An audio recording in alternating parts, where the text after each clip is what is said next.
There's no federal law requiring expiration dates on 99% of your food. So who decided them? Not scientists, not doctors. When you find out who's really behind those numbers, everything changes. Here's something that might ruin your day.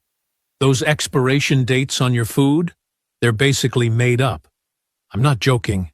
The entire system was invented in the 1970s, and not because anyone was getting sick. Grocery stores wanted an easier way to rotate their stock. That's it. Before these little stamped numbers existed, your grandma would shake the milk carton, sniff the bread, and trust her own judgment. She was doing just fine. But then, the food industry realized something clever. Products labeled fresh sell for more money. Suddenly, everyone needed dates on everything. Here's where it gets ridiculous. There's no federal law requiring expiration dates on most foods in America. The only exception? Infant formula. That's the single product legally required to carry a date. Everything else? Completely voluntary. And it gets worse. About 20 different labeling systems exist across the country, because each state just does whatever it wants. California has different rules than Texas. New York disagrees with Florida. It's chaos dressed up as consumer protection. My favorite part? The original purpose had absolutely nothing to do with telling you when food becomes dangerous. Zero. Zip. Nada. It was inventory management for store managers, not safety guidance for families. Yet somehow, we've all been trained to treat these arbitrary numbers like sacred commandments. The milk hits its date? Straight to the trash. Yogurt says next Tuesday? Better not risk it.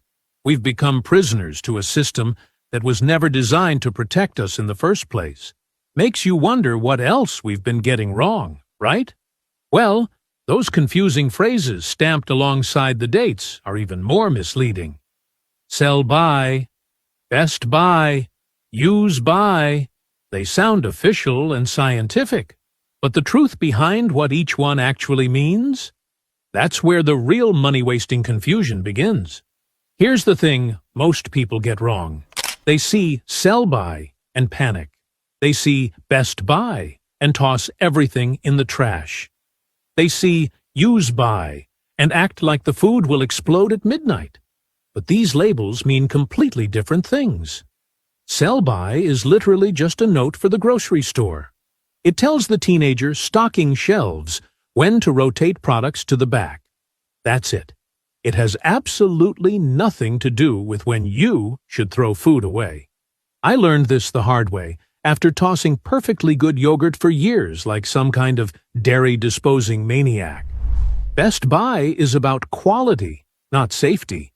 It's the manufacturer saying, hey, this tastes optimal before this date. After that, still perfectly fine. Just maybe not quite as crunchy or flavorful. Your cereal from 3 months ago won't hurt you. It just might be slightly less exciting.